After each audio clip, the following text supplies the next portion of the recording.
ये आकाशवाणी रायपुर है। प्रादेशिक समाचार बुलेटिन के साथ मैं सुषमा श्रीवास।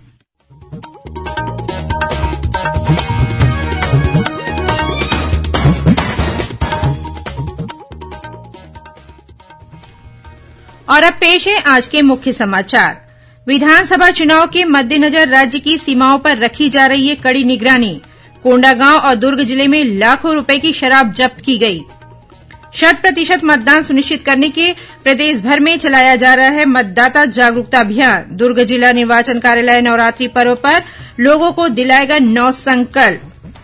आम आदमी पार्टी ने मुख्य निर्वाचन पदाधिकारी को ज्ञापन सौंपकर निर्वाचन आयोग से छठ पर्व के मद्देनजर छत्तीसगढ़ में दूसरे चरण के तहत 17 नवंबर को होने वाले मतदान की तिथि को बदलने की मांग की। और शक्ति की आराधना का पर्व शारदीय नवरात्र कल से होगा शुरू। विश्व प्रसिद्ध बस्तर दशहरा के तहत आज निभाई जा रही है काछन गादी की रस्म।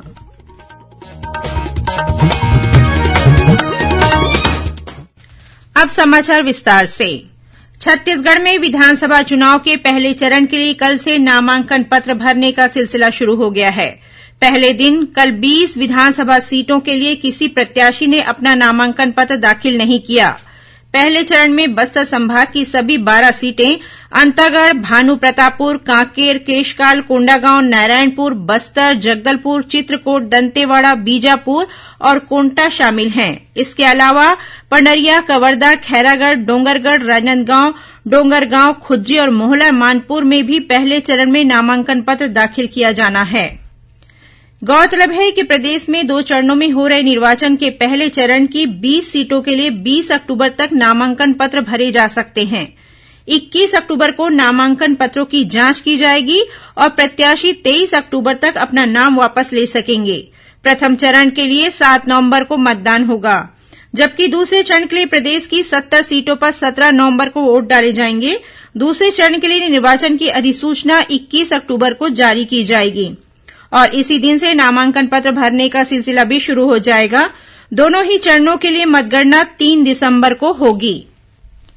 विधानसभा चुनाव के मद्देनजर राज्य की सीमाओं पर प्रशासन द्वारा कड़ी निगरानी की जा रही है। कोंडागांव जिले में ओडिशा सीमा पर एक यात्री बस से करीब 30 लीटर शराब जब्त की गई है। वहीं अवैध शराब परिवहन मामले में बस को भी जब्त किया गया है।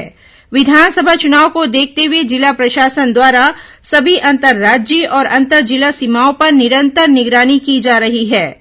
इसके तहत कल माकड़ी विकासखंड में ओडिशा सीमा पर स्थित एरला चेक पोस्ट पर स्थैतिक निगरानी दल द्वारा जांच के दौरान यात्री बस से अवैध शराब का परिवहन करते एक आरोपी को गिरफ्तार किया गया और उसके पास से 30 लीटर अवैध शराब बरामद की गई।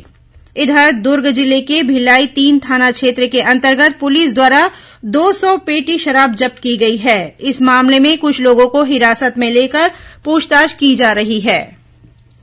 प्रदेश में 100% मतदान सुनिश्चित करने के लिए स्वीप कार्यक्रम के तहत विभिन्न जागरूकता कार्यक्रमों का आयोजन किया जा रहा है। इसी कड़ी में दुर्ग जिला निर्वाचन कार्यालय द्वारा जिले में 100% मतदान करवाने के लिए नवरात्रि पर्व पर विभिन्न कार्य क्षेत्र से जुड़े लोगों को 9 संकल्प दिलाए जाएंगे। विधानसभा चुनाव में सभी मतदाता अपने मताधिकार का उपयोग करें और मतदान में समाज के हर वर्ग की भागीदारी सुनिश्चित हो। इसके लिए जिला निर्वाचन कार्यालय द्वारा विस्तृत कार्यक्रम बनाया गया है। इसके तहत नवरात्रि पर्व के अवसर पर कल 15 अक्टूबर से 23 अक्टूबर तक लोगों को शक्ति संकल्प, स्वच्छ संकल्प, सियान संकल्प, श्रम संकल्प, युवा संकल्प, स्वास्थ्य संकल्प, वाणिज्य संकल्प, सर्वधर्म संकल्प और क्रीड़ा संकल्प दिलाया जाएगा। आगामी विधानसभा चुनाव की तैयारियों के संबंध में जांजगीर चांपा जिला निर्वाचन अधिकारी ऋचा प्रकाश चौधरी और पुलिस अधीक्षक विजय अग्रवाल ने शासकीय पॉलिटेक्निक कॉलेज जांजगीर स्थित स्ट्रांग रूम का निरीक्षण किया।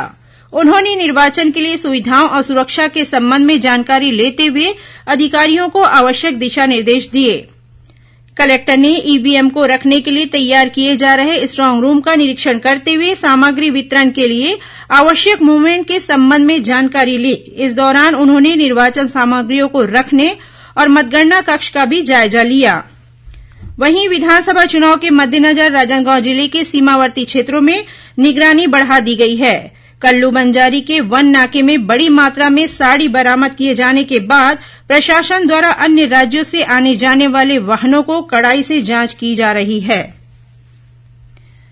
आम आदमी पार्टी के प्रदेश सचिव उत्तम जायसवाल ने मुख्य निर्वाचन पदाधिकारियों को ज्ञापन सौंपकर भारत निर्वाचन आयोग से छत्तीसगढ़ में दूसरे चरण के 17 नवंबर को होने वाले मतदान की तिथि को बदलने की मांग की है। पार्टी का कहना है कि प्रदेश में दीपावली के बाद छठ पर्व बड़े पैमाने पर मनाया जाता है। इसके चलते प्रदेश में विधानसभा चुनाव में दूसरे चरण के लिए 17 नवंबर को होने वाले मतदान पर प्रभाव पड़ सकता है। विधानसभा चुनाव को देखते हुए आकाशवाणी समाचार रायपुर की ओर से प्रदेश के सभी विधानसभा क्षेत्रों के बारे में विस्तार से जानकारी देने के लिए एक श्रृंखला चलाई जा रही है। इसी कड़ी में पेश है बेमेतरा जिले के नवागढ़ विधानसभा क्षेत्र के बारे में हमारे संवाददाता की एक रिपोर्ट। श्रोताओं, बेमेतरा जिले में भी विधानसभा चुनाव की तैयारी जोरों से जारी है। जिले के नवागढ़ विधानसभा क्षेत्र में मतदाताओं की कुल संख्या 2,66,172 है। इसमें से 1,34,871 पुरुष और 1,31,299 महिला मतदाता हैं। वहीं तृतीय लिंग के 2 मतदाता हैं। इस विधानसभा क्षेत्र में 18 से 22 वर्ष आयु वर्ग के 10,032 मतदाता हैं, जो इस चुनाव में पहली बार वोट देंगे, जबकि 80 वर्ष या उससे अधिक आयु के 1,094 बुजुर्ग मतदाता हैं। नवागढ़ विधानसभा क्षेत्र में दूसरे चरण के तहत 17 नवंबर को मतदान होगा। मतदान के लिए विधानसभा क्षेत्र में 298 पोलिंग बूथ बनाए गए हैं। इसमें से 10 संगवारी और 5 आदर्श मतदान केंद्र होंगे। वहीं एक मतदान केंद्र को दिव्यांग कर्मचारी द्वारा और एक मतदान केंद्र को युवाओं के द्वारा संचालित किया जाएगा। वर्तमान में नवागढ़ विधानसभा क्षेत्र से कांग्रेस पार्टी के गुरदयाल सिंह बंजारे विधायक हैं। पिछले चुनाव में उन्होंने भारतीय जनता पार्टी के अपने निकटतम प्रतिद्वंदी दयालदास बघेल को 33,200 मतों से हराकर विजय हासिल किए थे। आकाशवाणी समाचार के लिए बेमेतरा जिले से मैं सुजीत शर्मा। अब सुनिए मुंगेली जिले के मुंगेली विधानसभा क्षेत्र पर केंद्रित हमारे संवाददाता की एक रिपोर्ट। श्रोताओं, मुंगेली जिले में भी विधानसभा चुनाव की तैयारियां जोर शोर से जारी है। जिले के मुंगेली विधानसभा क्षेत्र में मतदाताओं की कुल संख्या 2,53,386 है। इनमें से 1,29,122 पुरुष और 1,24,257 महिला मतदाता हैं। वहीं तृतीय लिंग के 7 मतदाता हैं। इस विधानसभा क्षेत्र में 18 से 19 वर्ष आयु वर्ग के ऐसे 8,271 मतदाता हैं, जो इस चुनाव में पहली बार वोट देंगे, जबकि 80 वर्ष या उससे अधिक आयु के 4,314 बुजुर्ग मतदाता हैं। मुंगेली विधानसभा क्षेत्र में द्वितीय चरण के तहत 17 नवंबर को मतदान होगा। मतदान के लिए विधानसभा क्षेत्र में 279 पोलिंग बूथ बनाए गए हैं। वर्तमान में मुंगेली विधानसभा क्षेत्र से भाजपा के पुन्नूलाल मोहले विधायक हैं। पिछले चुनाव में उन्होंने कांग्रेस पार्टी के निकटतम प्रतिद्वंदी राकेश पात्रे को 8,487 मतों से हराकर विजय हासिल की थी। आकाशवाणी समाचार के लिए मुंगेली जिले से मैं योगेश कुमार साहू। प्रादेशिक समाचार आप आकाशवाणी रायपुर से सुन रहे हैं और अब आगे बढ़ते हैं बाकी के समाचारों की ओर। कवर्धा विधानसभा क्षेत्र के भाजपा उम्मीदवार विजय शर्मा के खिलाफ बिना अनुमति आमसभा करने और सामाजिक शांति बिगाड़ने के संबंध में रिटर्निंग ऑफिसर ने नोटिस जारी किया है। इस संबंध में उम्मीदवार को शिकायत पत्र में दी गई कंडिका का बिंदुवार जवाब प्रस्तुत करने को कहा गया है। निर्धारित समयावधि में जवाब प्रस्तुत न करने पर उनके खिलाफ एक पक्षी कार्यवाही की जाएगी।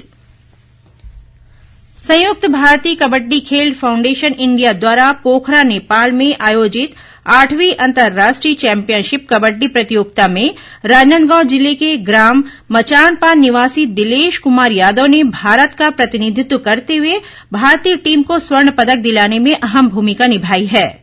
स्वदेश लौटने पर उनका राजनांदगांव रेलवे स्टेशन पर स्वागत किया गया और उनके गृह ग्राम तक शोभा यात्रा निकाली गई।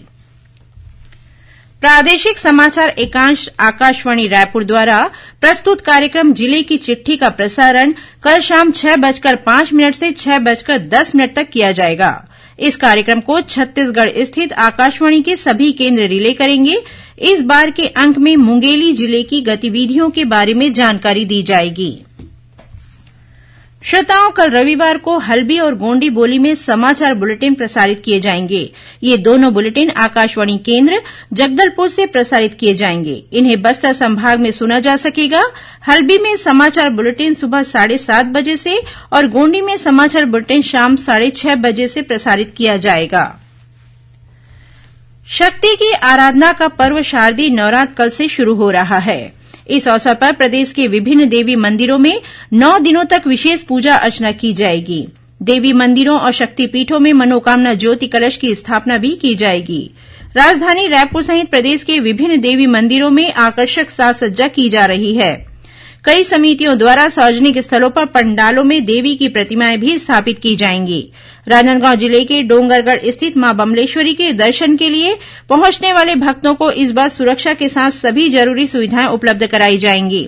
उधर दंतेवाड़ा में मां दंतेश्वरी, रतनपुर में मां महामाया, सक्ती जिले में मां चंद्रहासिनी और धमतरी में विंध्यवासिनी मंदिर में नवरात्र की सभी तैयारियां पूरी कर ली गई है। इस बीच रेलवे द्वारा डोंगरगढ़ मेले के दौरान मां बमलेश्वरी के दर्शन के लिए पहुंचने वाले दर्शनार्थियों के लिए अतिरिक्त सुविधा उपलब्ध कराई जा रही है। रेलवे से मिली जानकारी के अनुसार नवरात्रि के अवसर पर 15 से 23 अक्टूबर तक कुछ ट्रेनों का अस्थायी ठहराव डोंगरगढ़ स्टेशन में देने के साथ ही कुछ ट्रेनों का परिचालन विस्तारित किया जा रहा है। इसके तहत Gondia Durg Gondia memo passenger special को रायपुर तक चलाया जाएगा। विश्व प्रसिद्ध बस्तर दशहरा के तहत आज काछन गादी की रस्म निभाई जा रही है। इसके तहत जगदलपुर के भंगाराम चौक के पास स्थित काछन गुड़ी के समीप काछन देवी को झूले में बैठाकर पूर्व राज परिवार के सदस्य मां दंतेश्वरी मंदिर के पुजारी, राजगुरु और बस्तर दशहरा समिति के सदस्यों द्वारा विधि विधान पूर्वक पूजा अर्चना कर बस्तर दशहरा मनाने की अनुमति मांगेंगे। गौरतलब है कि इस विधान को देखने के लिए भारी संख्या में लोग जुटते हैं। अंत में मुख्य समाचार एक बार फिर। विधानसभा चुनाव के मद्देनजर राज्य की सीमाओं पर रखी जा रही है कड़ी निगरानी। कोंडागांव और दुर्ग जिले में लाखों रुपए की शराब जब्त की गई। 100% मतदान सुनिश्चित करने के प्रदेश भर में चलाया जा रहा है मतदाता जागरूकता अभियान। दुर्ग जिला निर्वाचन कार्यालय नवरात्रि पर्व पर लोगों को दिलाएगा 9 संकल्प। आम आदमी पार्टी ने मुख्य निर्वाचन पदाधिकारी को ज्ञापन सौंपकर निर्वाचन आयोग से छठ पर्व के मद्देनजर छत्तीसगढ़ में दूसरे चरण के तहत 17 नवंबर को होने वाले मतदान की तिथि को बदलने की मांग की। और शक्ति की आराधना का पर्व शारदीय नवरात्र कल से होगा शुरू। विश्व प्रसिद्ध बस्तर दशहरा के तहत आज निभाई जा रही है काछन गादी की रस्म। इसी के साथ प्रादेशिक समाचार बुलेटिन समाप्त हुआ। नमस्कार।